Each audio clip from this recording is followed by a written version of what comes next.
What up? It's your boy T-Burn Reaction. Today's Films Friday. About to get to the meat potato Films Friday. Now, originally, I was going to go straight to the new Mummy that came out in 1999 as well too, but it wasn't out yet, and I'm now looking on it on. I was going to check on the Patreon, see if I have an early release, and it looks like they had to put it on Vimeo because of copyright reason. And so I checked the Twitter, so it looks like the delay for 1999 is on late now because of copyright issues right now. So that being said, we're going to do the original 1932 Mummy as well too, so they give me time to do that. So that being said, without further ado, let's check out. This is another one of the classic horror films that shaped the horror genre of the time back then, with likes of Frankenstein, Dracula, and many others as well too. The Wolfman and many others. So without further ado, this is the other OG of the original horror characters that's brought to life. Let's get it.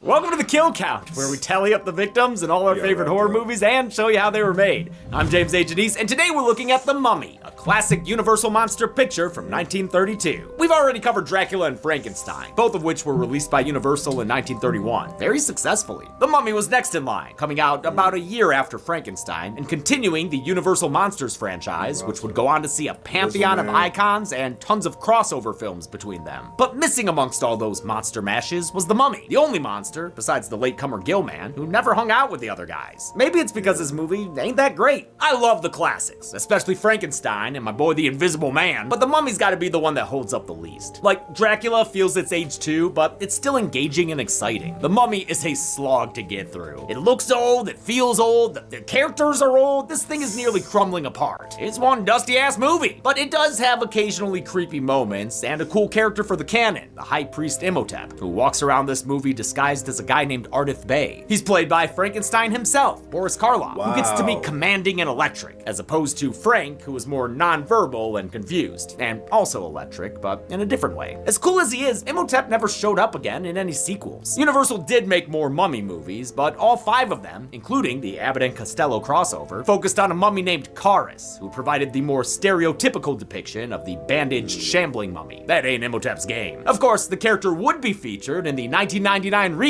played by Billy Zane. Nope, Arnold Vosloo. Common mistake. While I won't be looking at the Kharis films right now, I will be covering the 99 movie next. Because even if it's not fully horror, it is still adjacent and also one of the best adventure movies ever made. Can't wait. But in the meantime, let's learn some ancient history and see. Here we go. Oh no, the mummy's curse. It's calling me back. Counter! You've escaped our attention for far too long, but we see you now, meddling with affairs of man, making light of violence and kills. Oh, no, But now we will drag you back to the underworld where you belong. We will rain plague and pestilence down upon you and break your new mortal form. You think I'm afraid of your plagues? We're in the 21st century now, bitches. And I have the power of today's sponsor, ZocDoc. We do not know this word. Oh, well, let me fill you in. ZocDoc is a free app and website where you can search and compare high-quality in-network doctors and click to instantly book an appointment, which means I can use it to get the healthcare I need to stay healthy and fit. We do not fear the efforts of some human healer. Well, who says it's just one? ZocDoc lets me filter from their over 100,000 doctors based on their specialty, distance, and rating, so I can put together a full team of healthcare providers. Then we will simply smite you down before you have the chance. I wouldn't count on that, because with ZocDoc you can choose from actual appointment openings and choose a time slot that works, often within 24 to 72 hours of booking. We see we've been outdone. But know this, Counter. You have only delayed your doom. We shall see you return to our halls. Stop putting off those doctor's appointments and go to ZocDoc.com/deadmeat to find and instantly book a top-rated doctor today. That's ZocDoc.com/deadmeat. ZocDoc.com/deadmeat. How many kills is this classic keeping under wraps? Let's find out and uncover them. The movie begins by describing the legendary scroll of thought? What? It's 1921, and British archaeologist Sir Joseph Whemple is leading a dig in Egypt and putting together the lamest fucking puzzle ever. He's joined by his dandy assistant Ralph and his colleague Dr. Muller, a wise and kinda touchy let's keep going. What? It's 1921, and British archaeologist Sir Joseph Whemple is leading a dig in Egypt and putting together the lamest fucking puzzle ever. He's joined by his dandy assistant Ralph and his colleague Dr. Muller, a wise and kinda touchy expert about Egypt. He respects their customs and beliefs, whereas Sir Joseph's a simp for science. Our job is to increase the sum of human knowledge of the past, not to satisfy our own curiosity. I love movies that discuss the philosophy of science. They realized something funny about the mummy they dug up, the Egyptian high priest Imhotep. Never saw a mummy like that. Never seen a mummy like this man before. That's cause dude's got guts. Literally. He wasn't prepared like a mummy should be. He was buried alive.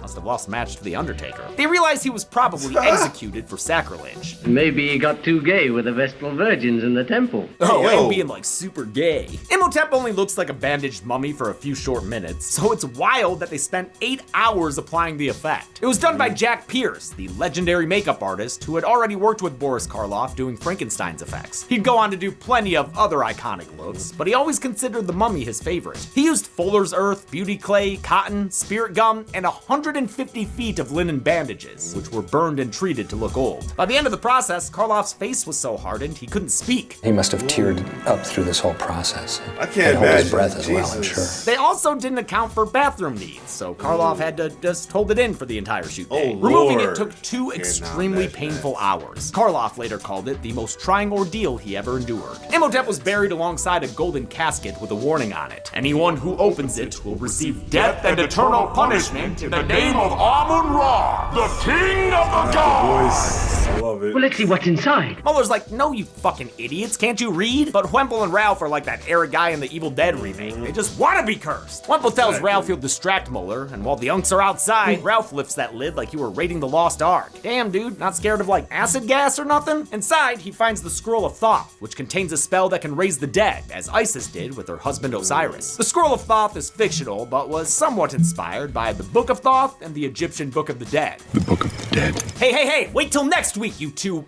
incredibly attractive people. You two wait! Ralph gets to work translating the symbols. Hope it's not a crummy ad for Ovaltine. He doesn't realize that behind him, Imhotep is waking up from his little dirt nap in one of my favorite moments. It's legit creepy, with Ralph's quiet recitation on the fuzzy soundtrack while Imhotep slowly comes to life.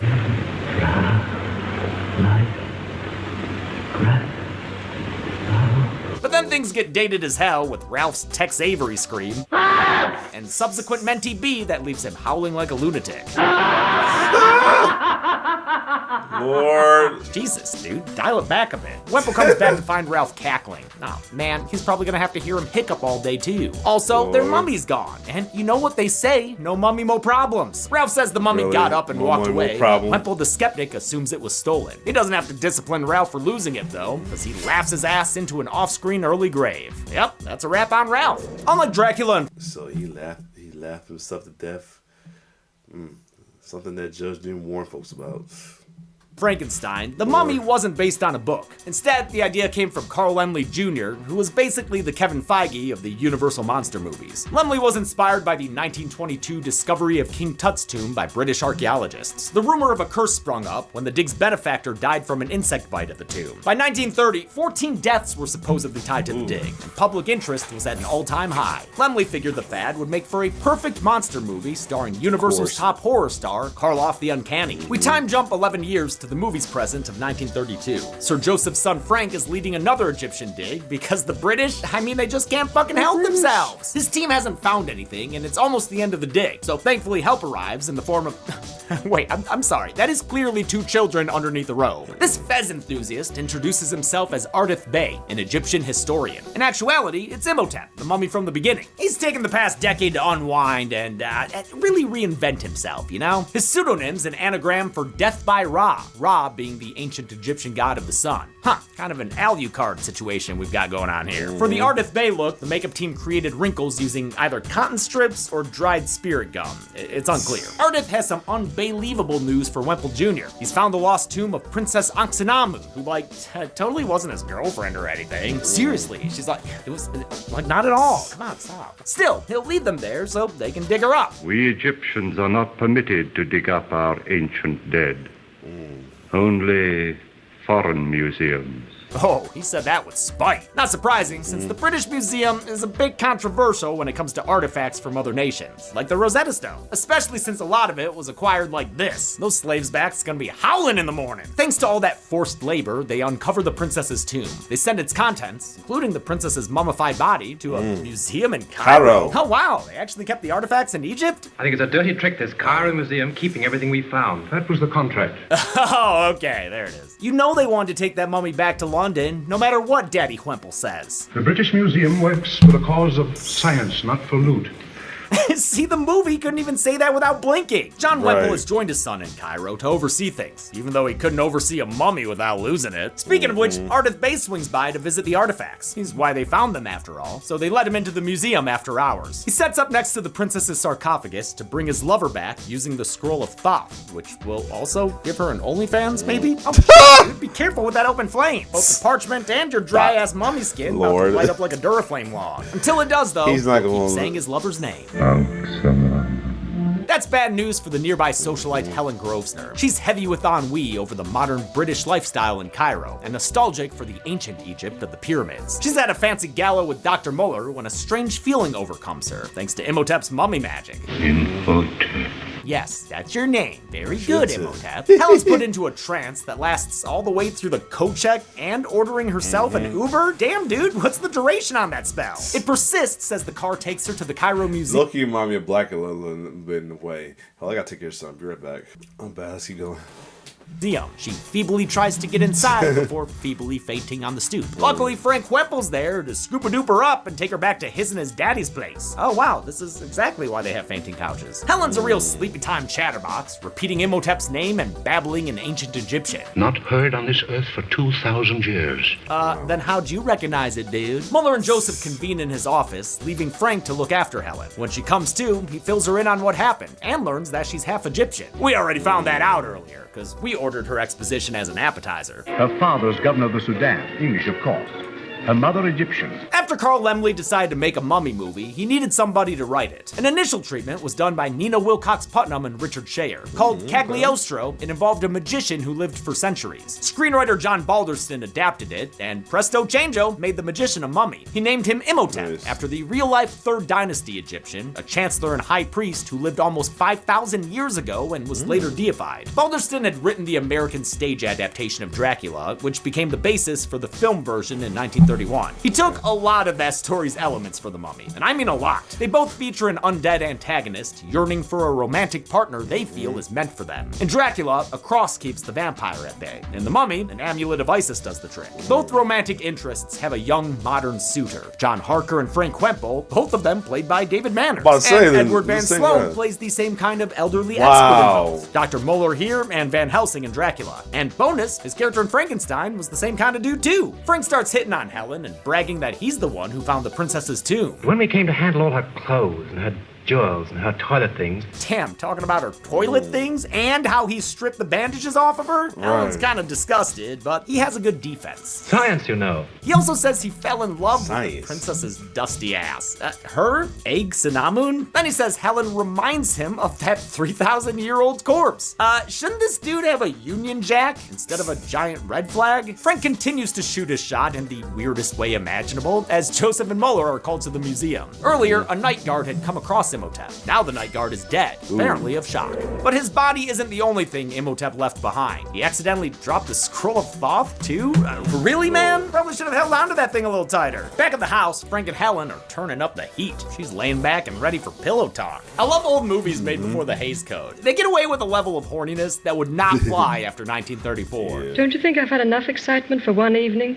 without the additional thrill of a strange man making love to me. The two are matching each other's freak on the couch when Joseph and Mueller return home. Wow, no reaction shot of them being walked in on, though? They're just all of a sudden standing there like nothing ever happened. The men leave Helen to rest, not knowing that Imhotep has just arrived at the house. He gains access by using his mummy mind control powers on the Whemple servant, a character only called the Nubian. And don't ask what that is, the guy from Mallrats will shoot your ass. Helen once again wakes up to a strange man staring at her, but it's okay, she's positively entranced. The two feel as though they've met before. They end up in a sexist staring contest until Mueller and the Whemples interrupt. They try to snuff out the fledgling romance by getting Helen to leave. Then Odyssey, au revoir.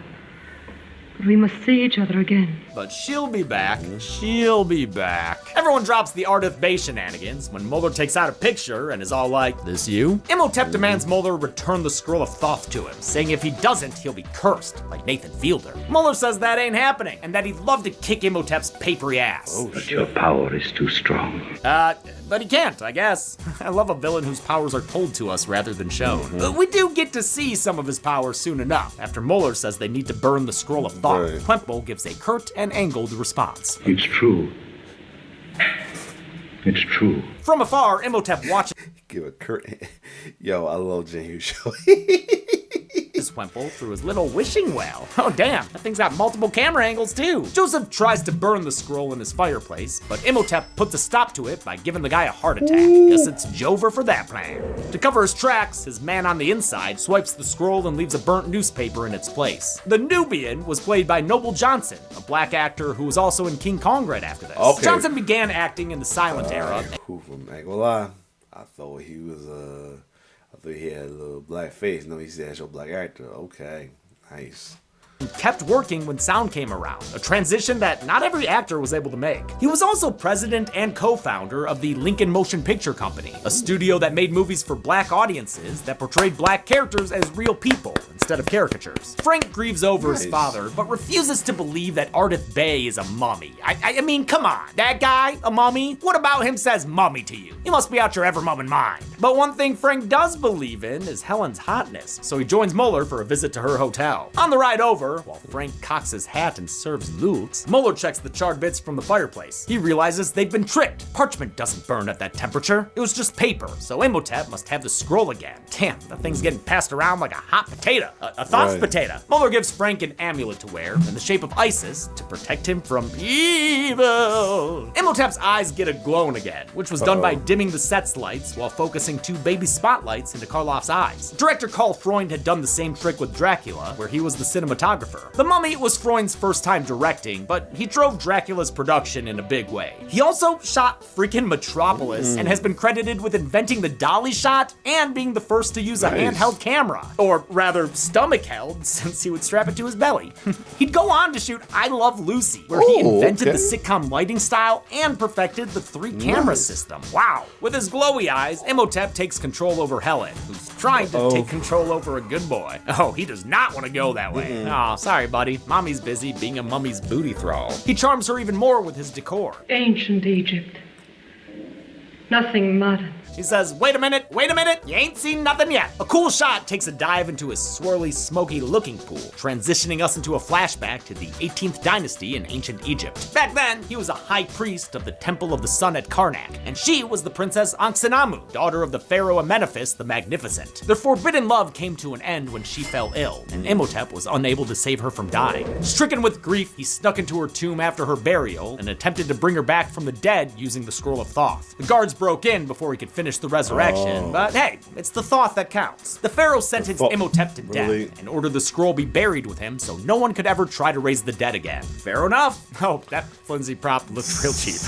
Imhotep was wrapped up in bandages and left in a tomb to die a slow, agonizing death. To keep everything a secret, the slaves who buried him were killed by soldiers who were then killed by other soldiers. I count 16 people in these scenes, so assuming the Pharaoh took no half measures, that's how many I'm adding to the count. Back in the present, Imhotep tells a zonked out Helen he's gonna kill Frank so they can be together. She wakes up in a daze sounding like Dorothy Gale. I had strange dreams. And you were there? And, no, I guess it was just you. Helen returns to her hotel where she tries to tell Frank what happened, but she can only remember bits and pieces, like that her dog Wolfram died, and that she saw a statue of the cat goddess Bast. The goddess of evil sendings. Well, no, Bast is actually considered to be the goddess of the home, fertility, and the protection of women. And cats. The Mummy movies aren't exactly the best place to learn accurate Egyptian mythology. Frank tells Helen that he loves her. Who cares that they only just met? She's into it, I guess, because she begs him to save her and not to let her leave the house again. But that night, she's tormented by visions of her supernatural side piece. Leaves her feeling saucy and sexy. Just look at that bare shoulder. Ugh. Resisting Imhotep's influence also leaves her weak and ill. So Frank takes off his Isis charm and puts it on her door.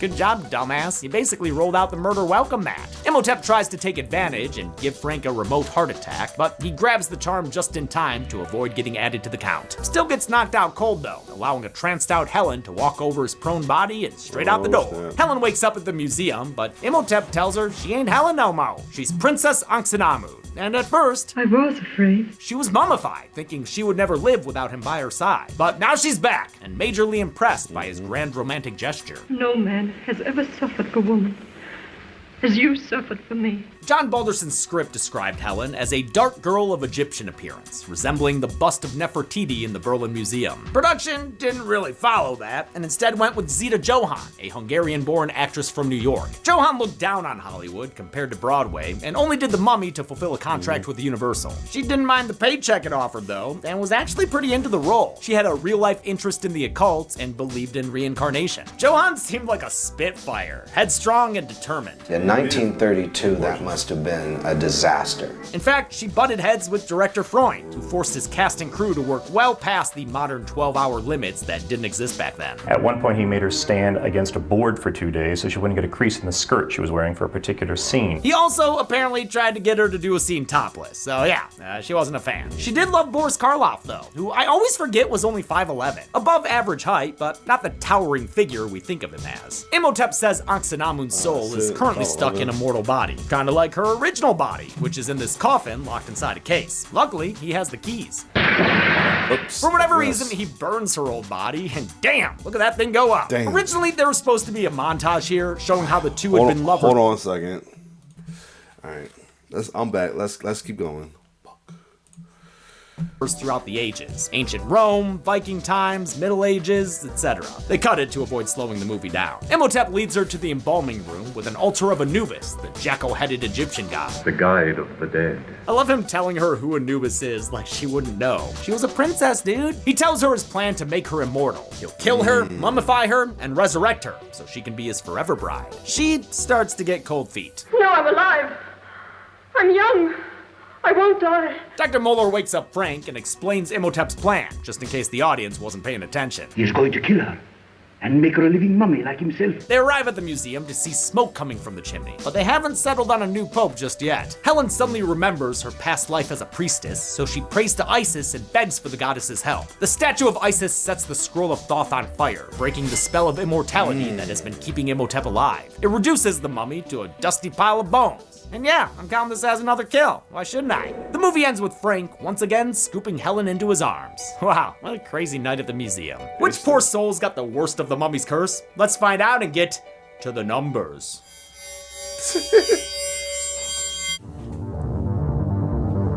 We counted 22 deaths in The Mummy, with the victims consisting of 21 men and only a single woman, Ankhsenamun, which is how they pronounce it in this movie. That gives us this pie chart, fated to curse anyone who dare eat it. Especially since it's one of a kind. That's right, we've got a Killigami on our hands.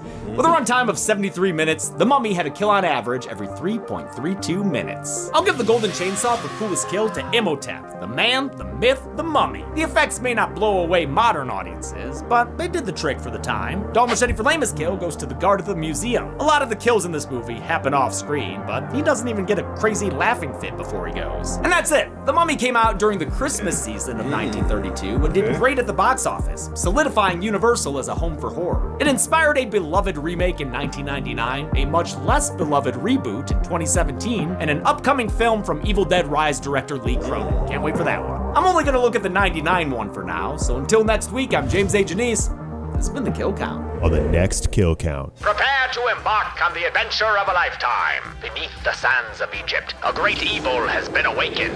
It's just a book. No harm ever came from reading a book.